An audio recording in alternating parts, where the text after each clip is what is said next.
జిల్లా నంద్యాలలో టీడీపీకి షాక్ తగిలింది. నంద్యాల పట్టణ అధ్యక్షుడు సదానందంతో పాటు పలువురు కౌన్సిలర్లు శిల్పామోహన్ రెడ్డి సమక్షంలో వైఎస్ఆర్సీపీలో చేరారు. వారికి శిల్ప కండువా కప్పి వైఎస్ఆర్సీపీలోకి ఆహ్వానించారు. టీడీపీలో కష్టపడ్డ నేతలకు కార్యకర్తలకు గుర్తింపు దక్కకపోవడంతోనే ఆ పార్టీకి రాజీనామా చేశామని సదానందం అన్నారు. వైఎస్ జగన్తోనే రాష్ట్ర అభివృద్ధి సాధ్యమని నమ్మి పార్టీలో చేరుతున్నట్లుగా ఆయన తెలిపారు. మోసపూరిత హామీలిచ్చి అధికారంలోకి వచ్చిన చంద్రబాబు 5 ఏళ్ల పాలనా కాలంలో అన్ని వర్గాల ప్రజలను మోసం చేశారని శిల్ప విమర్శించారు. రాష్ట్ర ప్రజలంతా ఫ్యాను గుర్తు కోటేసి జగన్ను సీఎం చేయడానికి ఎదురు చూస్తున్నారని శిల్ప అన్నారు.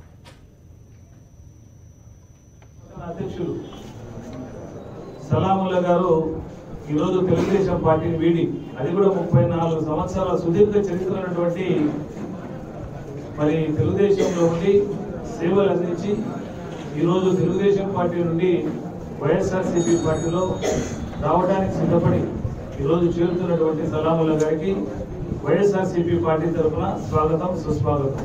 నేను వచ్చింది తెలుగుదేశంలో ఆత్మగౌరవం కాపాడమని, కానీ ఇప్పుడు తెలుగుదేశంలో ఆత్మ లేదు, గౌరవం లేదు.